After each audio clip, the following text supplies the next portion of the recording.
Good afternoon, everyone.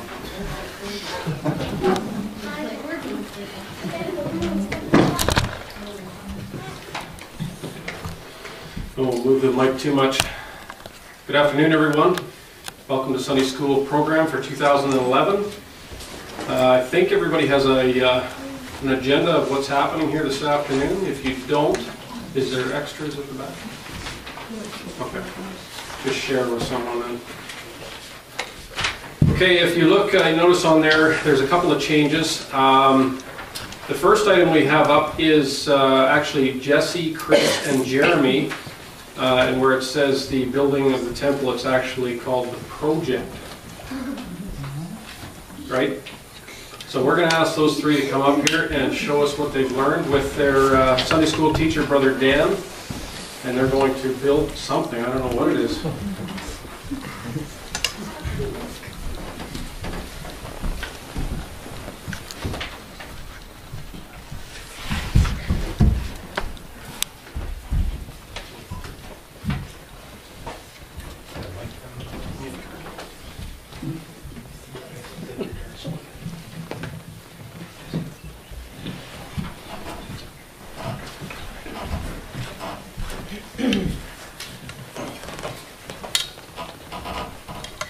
The mountain in the middle is Mount Zion, the Mount of God, Ariel, and on the top of that mountain is an altar known as Ariel, the Son of God. The altar is measured at 12 reeds square, similar to the 12 tribes of Israel, but also meaning divine or perfect government. We are told that a court surrounds the altar that measures 100 cubits square. This altar is where sacrifices will be made. Out of the top of the mountain there will be a flow of water that runs down the side and out of the outside of the outer walls. Next, as we come down Mount Zion, we come to the circle building known as the cellar. This circle was divided into two parts. One part was on the south and one part was on the north. This part of the temple housed both the immortal priests and singers, which are in the southern half. And there's also the restored and purified mortal Levites that are in the northern half.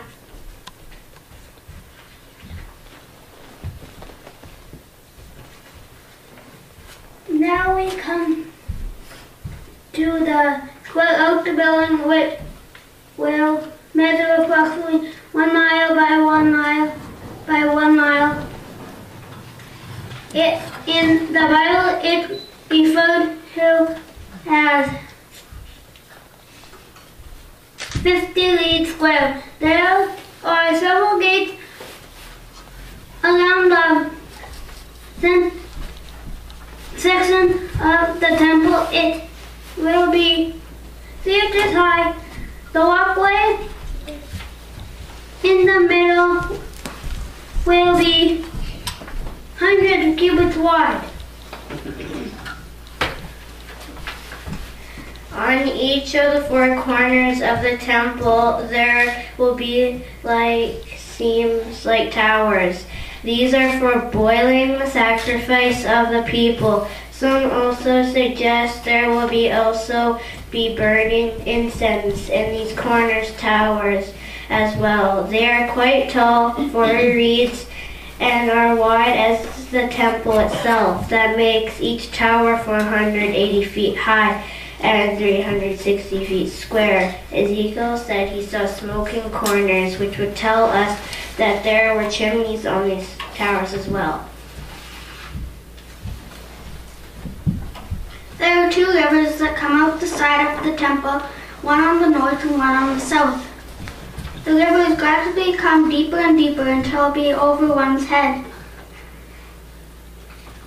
The 2 rivers flow in an easterly direction, one flowing at the south end of the Dead Sea and one out of the top end of the Dead Sea. The Dead Sea will be cleansed and the Jordan River will flow backwards until finally emptying out at the Mediterranean Sea.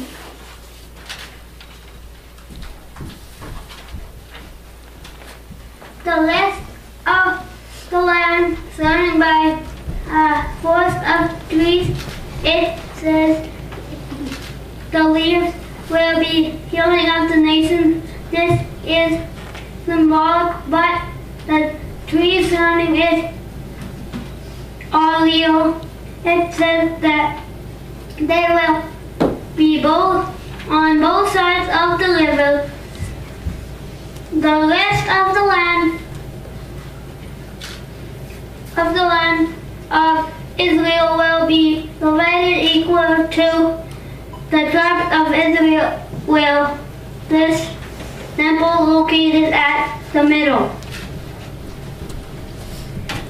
What a beautiful place this will be to worship, where all the people will come once a year to sacrifice to the Lord, to remember that it was He who opened the door of salvation to mankind, and God's glory surrounded the mountain to show that He dwells there forever. May God be praised.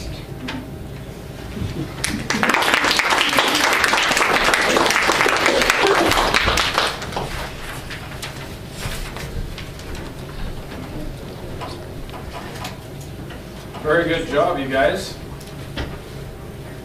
Now we know what the project is. I thought it was a golf course. Looks very nice. You guys did a lot of work. Good. Okay, so number 2, we're going to start with Chris. He's going to come up here and do a little talk about the kingdom. So we'll ask him to come up.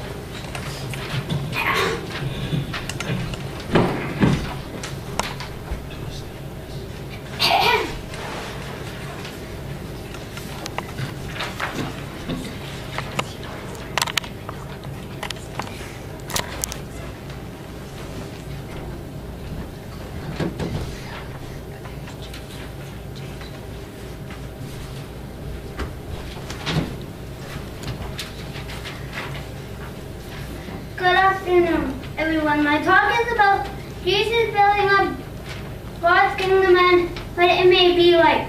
God will change those with an earthquake. You won't need a bobcat to move anything.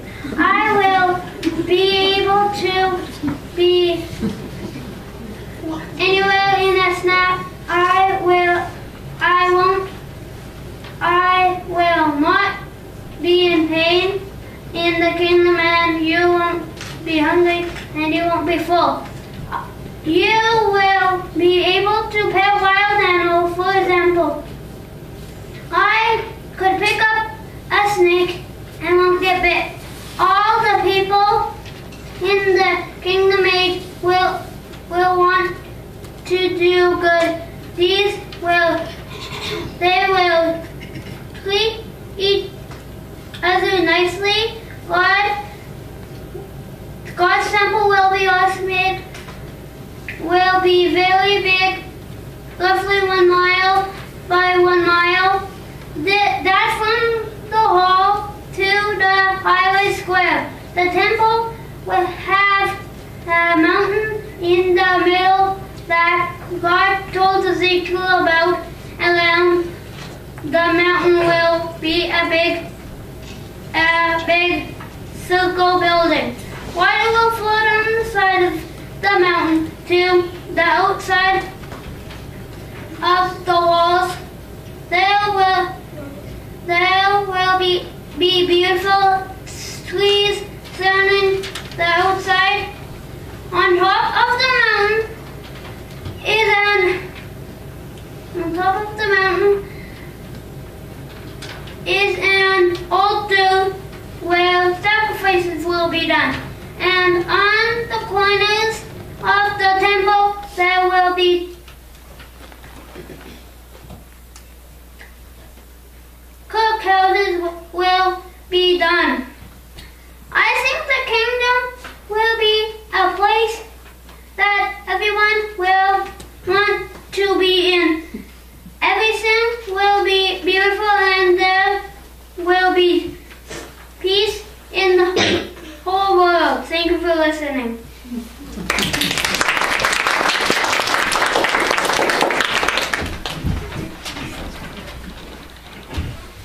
Thank you, Christopher. Okay, and next we have Jessie, and she's going to tell us a little bit more about this building.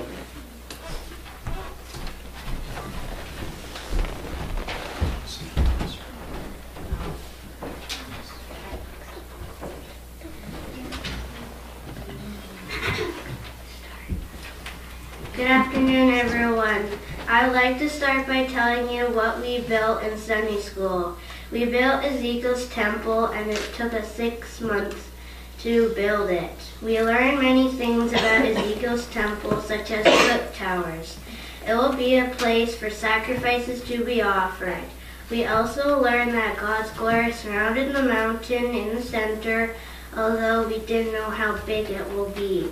We learned some of the names of the parts of the temple, such as Harel and Ariel. Now I'm going to tell you what the kingdom will be like as I see it. We will be able to travel all around the world without pain and can be there in seconds. The animals that are now dangerous will not be dangerous anymore. The desert will bloom as a rose does. There will be no pollution. We will not need money.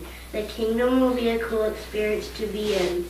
There will be not be any Walmarts to spend all your money on. There will be no shopping malls. I'm going to tell you what we built in our Sunday school. We built the walkways for people to walk around the temple, and we made the rivers. There will be steps to walk into the temple. In the middle of the inner circle, we have Mount Zion. All the people in the kingdom will be nice, not mean. In the kingdom, we will not need cars or any kind of machine. We will work for God, and we will do ever what He says. It will be a great time of happiness. Thank you for listening.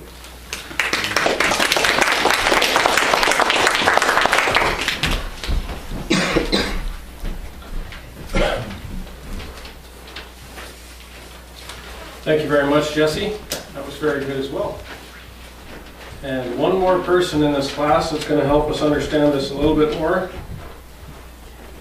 I'm nothing.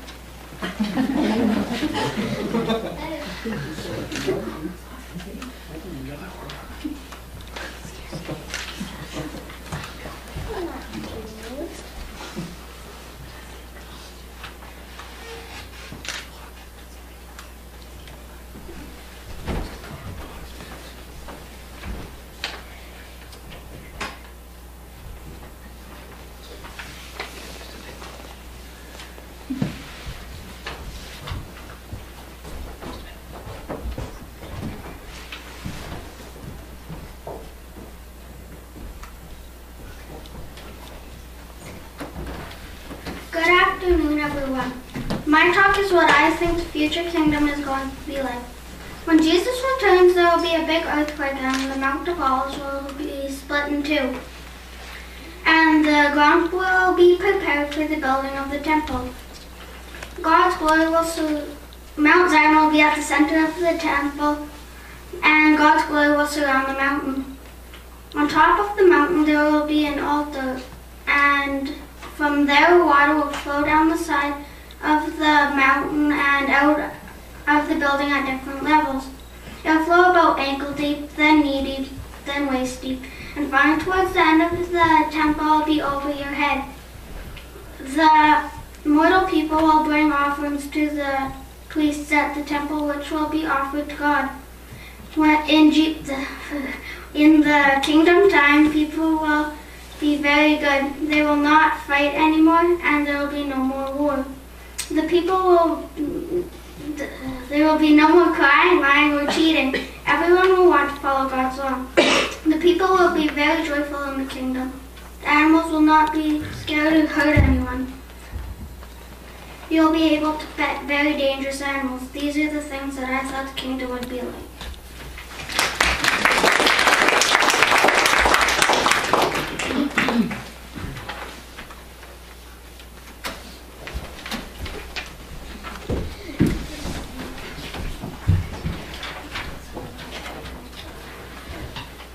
Okay, so that was Brother Dan's class downstairs of Christopher, Jeremy, and Jessie, and you guys did a very good job.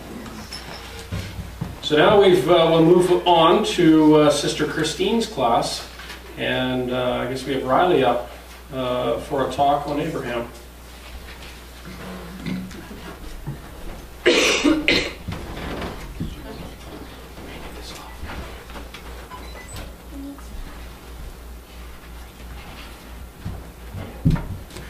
He's done later.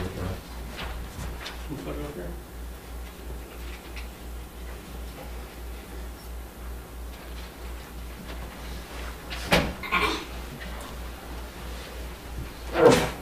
Just shut off.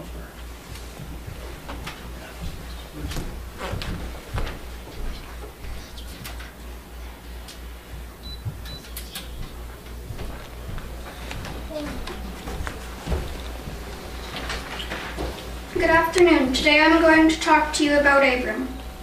Abram lived in Ur of the Chaldees, which would be right there. Ur was a large, civilized, idol-worshipping city. One day, God told Abram to leave Ur and follow him to a land he would show him. So Terah, Nahor, Abram, Lot, and Sarai left Ur and came to Haran. Terah was Abram's father, Nahor was Abram's brother, Lot was Abram's nephew, and Sarai was Abram's wife. Today, Terah died in Haran. He was 205 years old and they buried him there. While in Haran, God gave Abram the promises for the first time. God promised him he would become a great nation, his name would be great, and he would become a blessing. God would bless those who blessed him and curse those who cursed him, and in Abram all families of the earth would be blessed. Nahor stayed in Haran, but Abram moved onwards with Sarai and Lot and went to Canaan.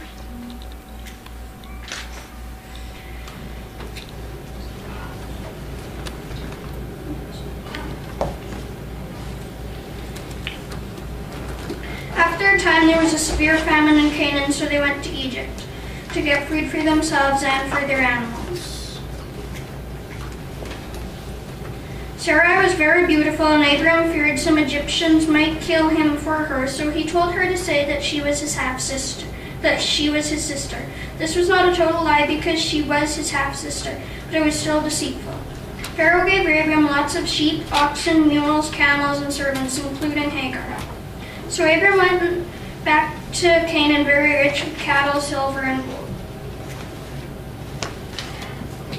Abram and Lot's herdsmen were quarreling because of lack of pasture for all their animals. Abram told Lot to choose where he would prefer to live.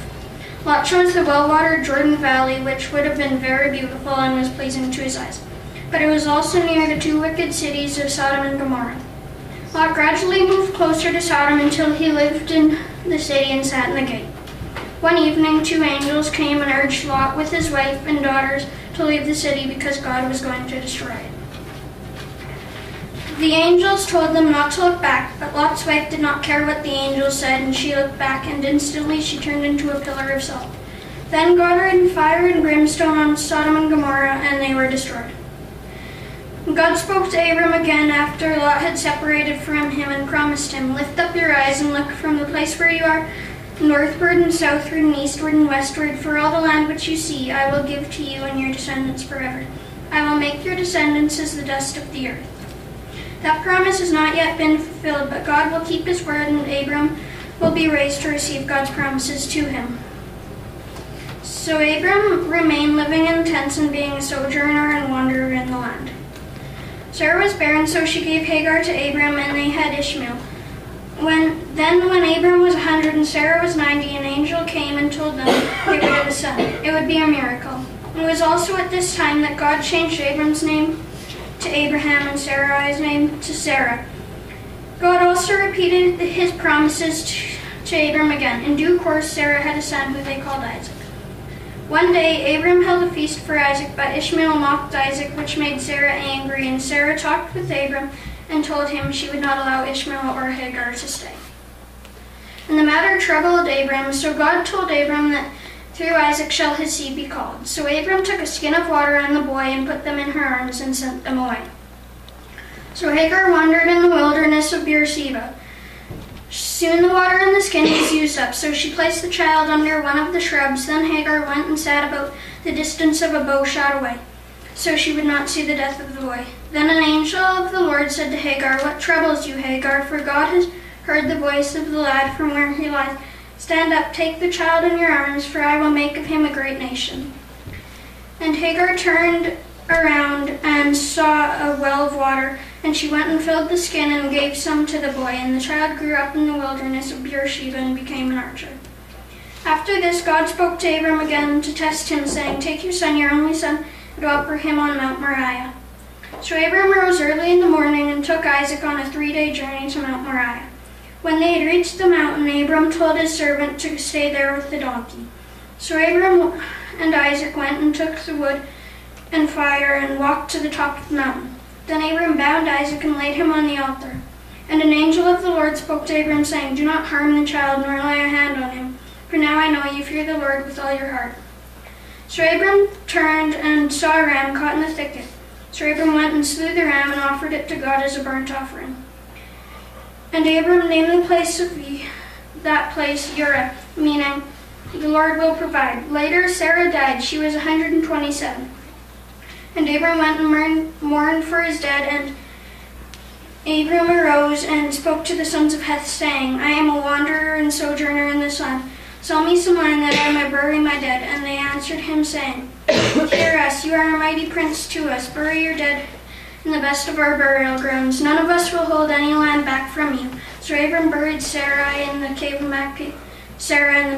Machpelah. Later Abram died. He was 175 at death, and he died in Hebron. Thank you for listening.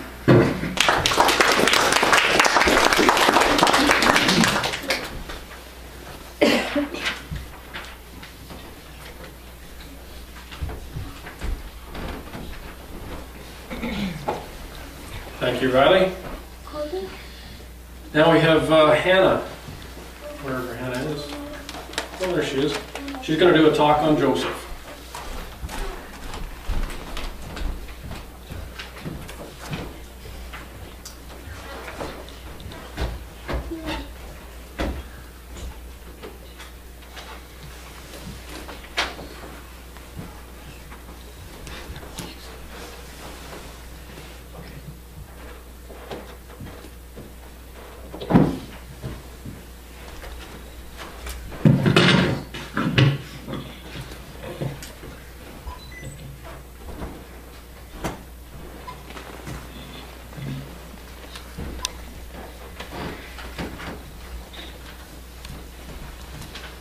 Good afternoon, everyone. Today I'm going to talk about some of Joseph's life.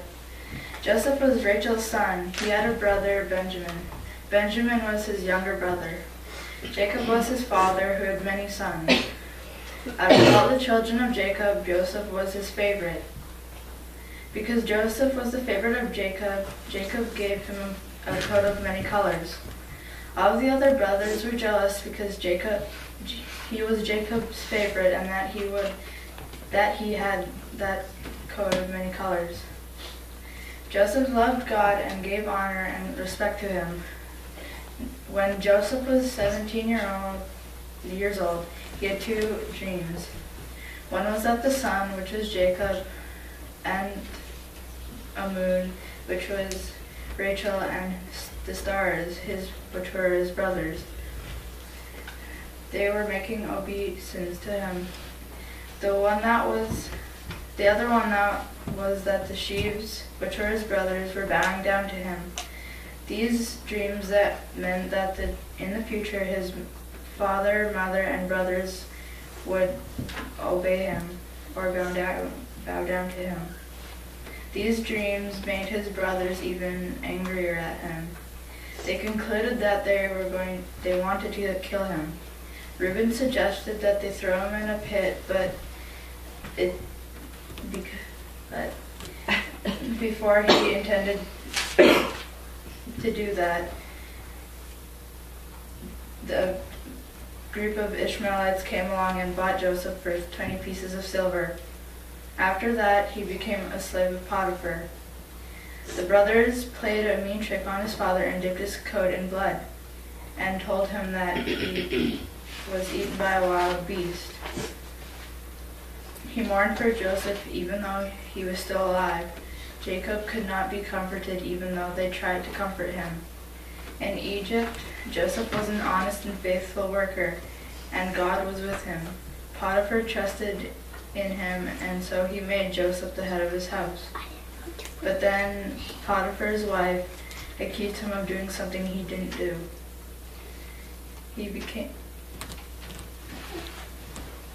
Then Joseph went to jail for that. God was with Joseph in jail, and then he became the head of all the prisoners. Joseph met Pharaoh's butler and baker in jail. They also had dreams, and they couldn't interpret them. Joseph offered to interpret them. The butler dreamed of a vine with 3 branches which grew grapes. He pressed the grapes into Pharaoh's cup. Joseph told him that he would get his job back in 3 days. On the other hand, the baker dreamed of 3 baskets on his head with baked items in them, but birds came along and ate the baked items. Joseph told him that he would be hung in 3 days and the birds would eat his flesh after he died. He asked that the butler would remember him, but unfortunately the butler forgot about him until Pharaoh had 2 dreams. Pharaoh had a dream that there were 7 fat cattle that came out of the Nile. 7 skinny cattle also came out of the Nile. The skinny cows ate the fat cows, but they were skinny. Joseph also dreamed that there were 7 ears of nice plump growing corn on one stalk. After that, they grew some corn that wasn't as plentiful as the last stalk of corn. The skinny corn ate the plentiful plump corn, but it didn't get any bigger. When Pharaoh woke up, he was confused and worried about what his dreams meant. That's when the butler remembered Joseph. Joseph was called out of prison, and he shaved, bathed, and changed his clothes. Joseph told Pharaoh what his dreams meant. It meant that the 7 fat cattle and fat corn meant that there was going to be 7 years of plenty, but on the other hand, the skinny cows and the skinny corn meant 7 years of famine.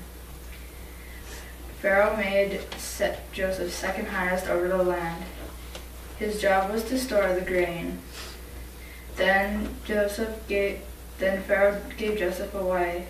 Her name was Asenath. Joseph was 30 at the time, and he had 2 children who were named Manasseh and Ephraim.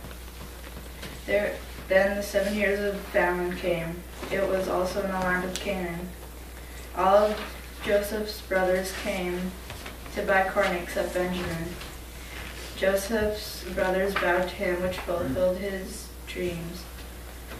Joseph accused his brothers of being spies. Simeon had to go to prison and stay there until the others brought Benjamin to Egypt. After they had bought the sacks of grain, Joseph put the money back in the sacks. When Joseph heard they needed to bring Benjamin to Egypt, he didn't want to let him go because he was afraid that the brothers wouldn't take care of him. But Benjamin had to go. Judah promised to look after Benjamin. They took gifts to Joseph like honey, myrrh, pistachio nuts, almonds, and double the money too. They brought Simeon out of prison. At mealtime, Joseph ate with his brothers. He seated them in order of age, so they probably thought something was going on. Benjamin got 5 times as much as the others got to eat. Their sacks were filled again, but Joseph's silver cup was in Benjamin's sack. Joseph sent after them to get his silver cup back. It was found in Benjamin's sack, and they had to go back to the city. Joseph wanted Benjamin to be a slave, but Judah pleaded for Benjamin. But then finally Joseph told them that he was their brother they had sold many years ago. The brothers were afraid, but Joseph told them not to be because it was God's will. Joseph told them to go get Jacob and the rest of the family and come back to Egypt so they could live in Goshen. He talked and cried with his brothers. Even Pharaoh was happy. There were 70 people in Joseph's family that came to Egypt. Joseph lived to 110 years old.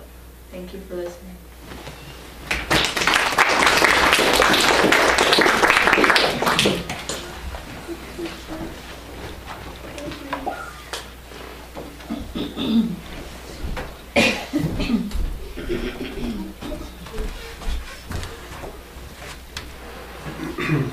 Thank you very much, Hannah.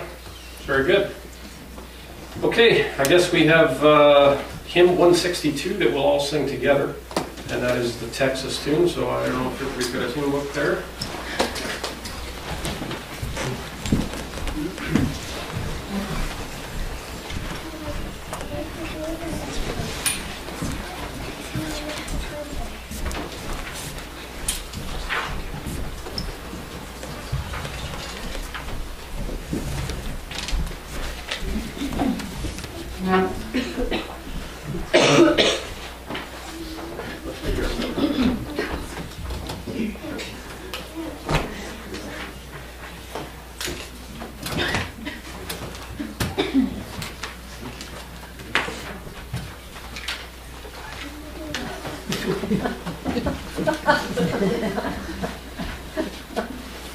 That was Eileen's typo work out there.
Okay, the final talk for this afternoon is Sister Eileen's moved to Austin, and he has his talk on Moses, my servant.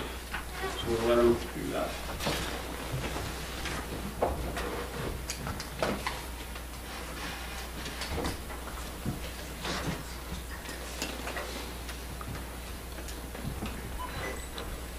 Good afternoon. Today I would like to talk to you about the book we've been doing in Sunday school called Moses, my servant. This year, at the start of the year, we looked at the Declaration, which is pretty much just a pamphlet on what we believe.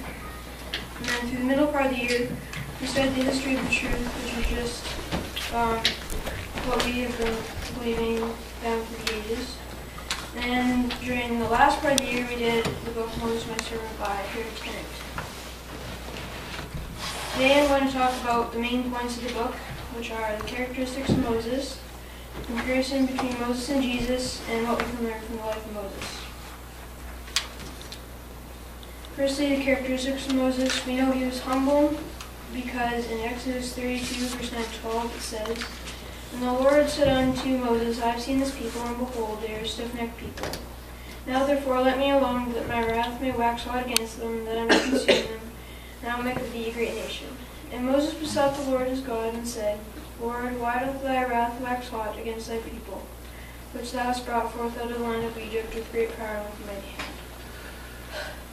Wherefore should the Egyptians speak and say for mischief, till you bring them out to slay them in the mountains, and to consume them from the face of the earth?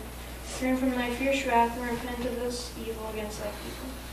So pretty much what this verse is saying is that God wanted to destroy the Israelites because they weren't doing what he said at all.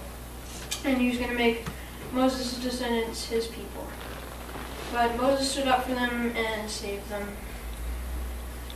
We know he was brave because in Hebrews 11, verse 25, it says he chose to endure affliction rather than enjoy the pleasures of the world. And Jesus told us to do this in Luke 14, verse 28. We know he was faithful because in Hebrews it is talking about who will be in the kingdom. When it says Moses' name, all of the things that he's going to get into the kingdom for is by faith.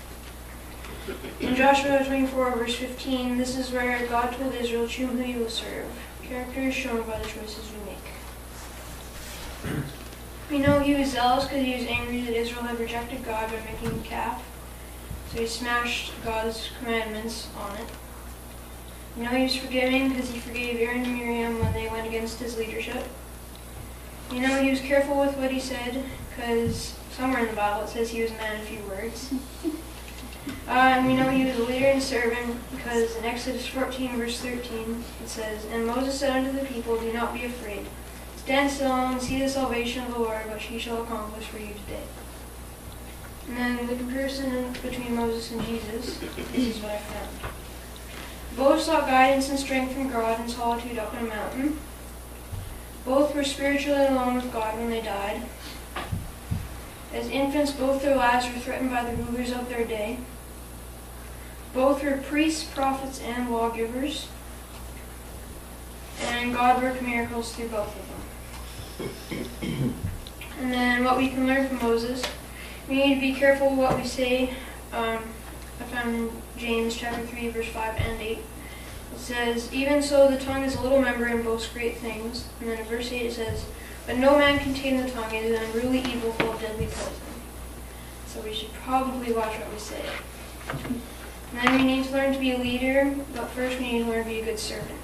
We need to learn to control our anger, make sure we thoroughly do whatever God tells us, forgive other people for their mistakes, and trust in God in whatever you do.